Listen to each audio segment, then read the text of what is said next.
mail fraud. So 5 sisters, just so happen to be Muslim, got caught up with mail fraud. Take a look.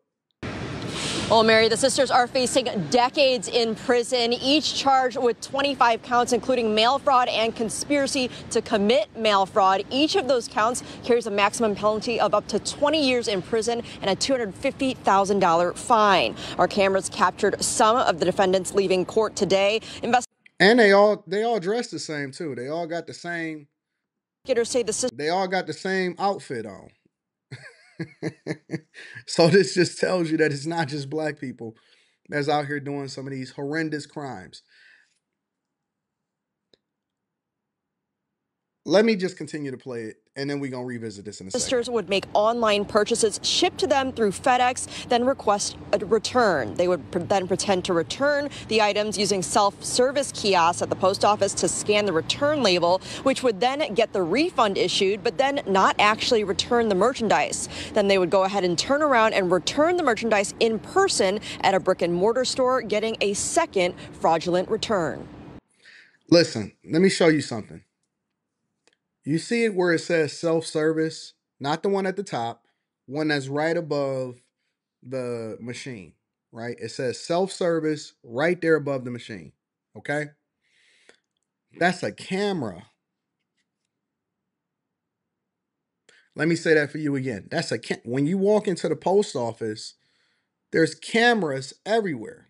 And so even if you get away with it for like, I don't know, a month, 2 months or whatever, they eventually can pull the cameras and see who you are. So when you walk in or when you go into the store and you return it or whatever, first of all, you bought it. It comes in your name. You take it, you finesse. You get 2 returns as a result of it. So basically, y'all basically concocted this scheme. Somebody came up with it and said, all this is working.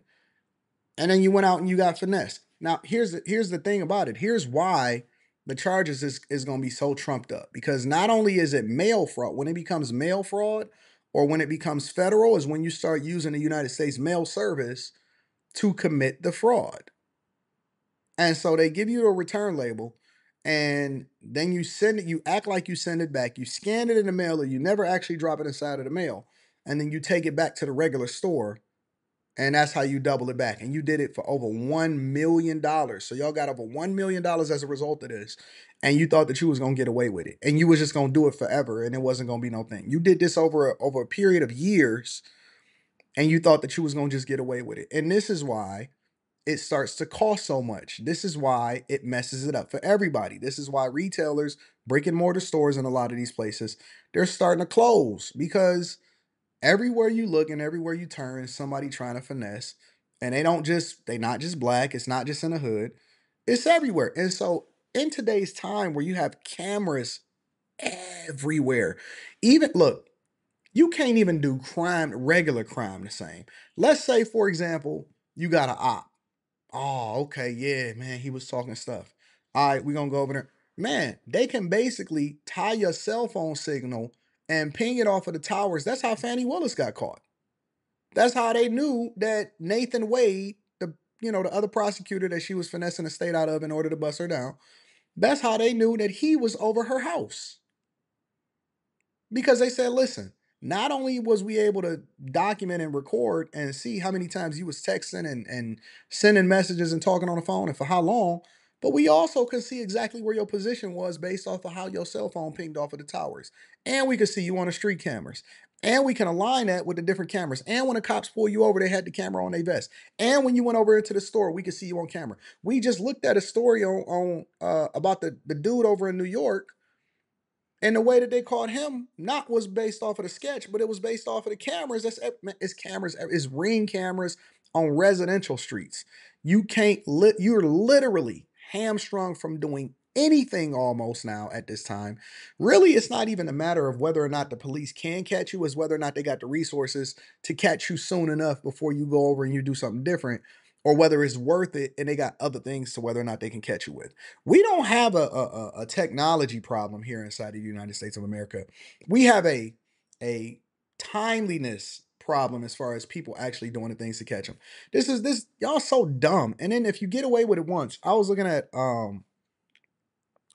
up Instagram on the plane yesterday. And so I was scrolling up Instagram and I'm looking at them, seeing what the vibe is. And it's people basically on there snitching on themselves. And they'll post a video and it'll be of them. And they basically like, yeah, they'll be on the phone and they'll be talking about they went to the store and they'll have all of their Louis Vuitton or their Gucci or whatever like that. And then they'll be on the phone. They recording themselves on TikTok and on Instagram, or they record themselves on TikTok and then they post it also on Instagram. And then they'll say basically be calling a credit card company. They'll be calling American Express or Chase or whatever, right? That. And they like, oh, we need to dispute this immediately. We need to dispute this immediately. They taking the camera and they telling on themselves about basically committing fraud on their own credit card. And they can pull you up on the camera to figure out whether or not, because if it's enough, they're gonna pull you up on their camera and figure out whether or not it's you to see if you was the person that was making the purchase in the first place. And then I see people in the comments joining in. Just make sure you don't sign the papers and then you can actually dispute it. Are you some kind of stupid? Are you some kind of dumb? Man, I'm not putting my freedom on the line for no dumb junk like that. The only way that I could see myself putting some freedom on the line is if something did somebody to, my family members or my daughter or whatever, and I got to go and deal with it accordingly. That's the only way that I can justify ever putting myself in a position to do some time in jail. They would then take the physical items that had been delivered to their homes and they would travel to different states across the country. We know they went to California, Colorado, Arizona, Florida, Michigan, all over the country to return those in person. In a search warrant, sir, federal agents seized from the sisters about 5 Teslas? Hold on, dog. Hold on. You got to be some kind of brave to do. Oh, this is what they seized. They seized. Oh, so all of them, listen, they were sisters in crime. They had $500,000 in cash, $500,000 in gold, 5 Teslas, and another $100,000 in merchandise. They was running it up. They was 5 sisters. They was all had them all. I got 100,000. You got 100,000. You got 100,000. You got 100,000. They was all dividing it up. 20,000, 20,000, 20,000, 20,000, 20,000 in merchandise. They all had Teslas.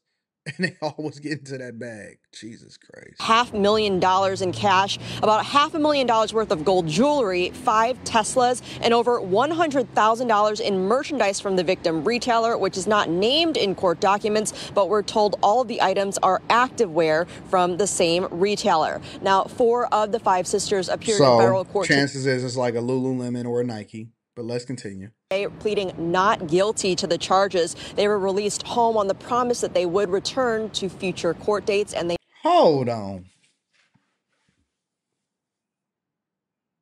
They facing decades in jail. You seized probably over $2 million worth of assets alone. They was released on the promise. These is 5 Muslim women released on the promise that they would return to court. What the f is wrong with our justice system, bro? Did y'all hear that? Hold on. I'm looking at this for the first time just like y'all. The charges, they were released home on the promise that they would return to future court dates and they must surrender their passports. Reporting live in Seattle, Leanne Wynn. Come on. 5 sisters. You know how easy it is for you to be able to cross over the border? Sisters now face federal charges for alleged mail fraud. Investigators say they released them on the promise that they're going to come back to court. These women is trafficking multi-state. They dope girls. What the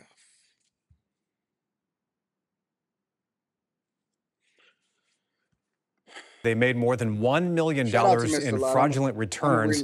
And I talked to reporter Leanne Wynn about the latest details surrounding this case.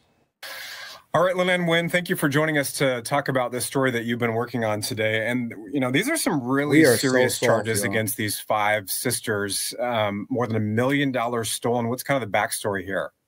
Well, the federal government is alleging that they had quite an elaborate mail fraud scheme going on. So what they're saying that these 5 sisters allegedly why they not releasing their mugshots and stuff did was that they would make online purchases through an online retailer. It was over $1 million worth of activewear over a period of about 2 years. They've been doing this apparently since March of 2022. So what they would do was make the purchase online, then start a return. And so then when they got the shipping label back for that return, they would go to a self-serve kiosk at a U.S. Postal Service, scan the return label, but not actually return the merchandise. So once they scan that return label, they would automatically get the money for the return, but they wouldn't actually return the merchandise. Then they would go to a brick and mortar store and return the merchandise in person and then get a second return for that same purchase. So what the federal government is alleging Thank is you, that Bitcoin. they I appreciate you. did this, defrauded this online retailer for more than $1 million worth of merchandise, again, over the course of 2 years. So let me tell y'all something. Let me tell you, y'all really think y'all be getting away with stuff. I think y'all forgot also, like with this PPP loan fraud, that that with this loan fraud that they basically extended it to where they have up to 10 years to come and get you. It's people that's still going to jail every single day. It's just not as popular to report on. But it's people that's finessing and going to jail every single day, such as that Atlanta Democrat or that Fulton County Democrat, the lady that had bought the pink Rolls Royce that we reported on a couple weeks back about her going to jail. They still coming to get y'all. As a person that understands banking, and not only do I understand banking to the point to where I teach inside of the Bag Chasers, the Patreon. Make sure y'all tap into the Patreon. Link is in the description as well as pinned to the top of the chat. I teach inside of the Patreon why you shouldn't invest in banking stocks and how the banking system works, which is why I'm so anti-financing, especially when it comes to consumer debt, things that you shouldn't buy. Even if it comes to the points, I know the psychology behind the marketing. I know every single thing there is to know. I'm not gonna say everything. I know pretty much everything that there is to know. I mean, we had to do some of the most rigorous training to understand exactly how money works, which is why I'm so well suited to speak to some of these subjects, right? But even when you just go into a branch, right, and we've evolved our banking systems to be so sophisticated to the point to where they will find the bank, the Homeland Security, the justice system, the federal government will fine a bank if they do not abide by certain procedures. And if you deposit over a certain amount, if your deposits, I shouldn't even be saying this, but I'm gonna just tell y'all anyway. If your deposits are not consistent over a period of time, if your spending habits change too much, there are flags in the system. If you deposit this amount of cash, they are required to fill out a SAR. They are required to fill out certain things to basically, without you even knowing, they look at you and they look at your background, they look at where your money is coming from. They try to figure out whether or not, over a period of time of whether or not you actually legal or not. And that's why I don't care about showing my receipts and stuff to y'all online and showing my bank accounts, because I don't have anything to hide and all of my money is 100% legal, right? But they have so many different ways and systems, a special activity report. You get it, Chris Chapman. To basically flag how you're moving if you're only putting it right under the threshold in order to not get flagged.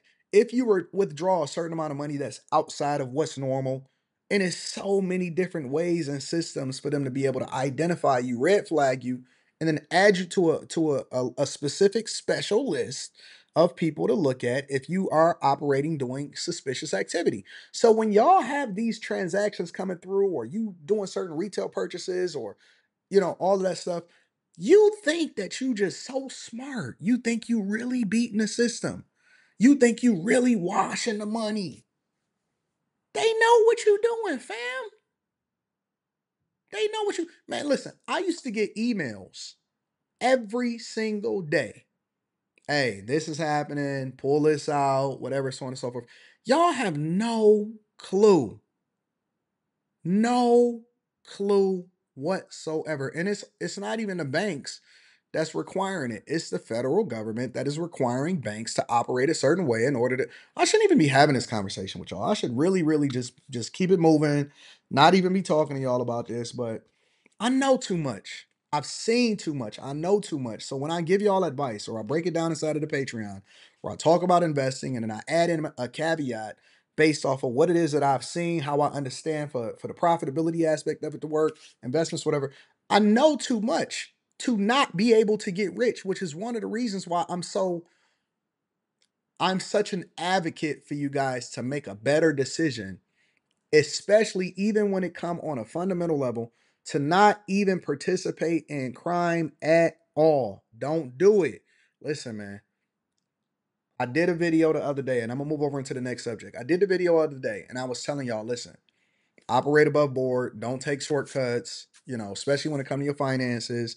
Don't try to finesse, don't do this, don't do that. It's easier to just do it the right way the first time instead of having to suffer the lesson and then deal with it on the flip end. Y'all, you not getting away. They may look away for a period of time, but it's not what you think that it is. It really ain't. And so y'all need to just really, really buckle down, play your role, play your position, and try to leverage the system, because it's also tools on the flip side. And that's what we talk about aside of the bag chasers. It's tools on the flip side that you can legally leverage in order to continue to get richer. There's no point in doing it that way when you can do it this way. You turn a game on them. But we'll talk about that in the Patreon. I'm a rock out with y'all.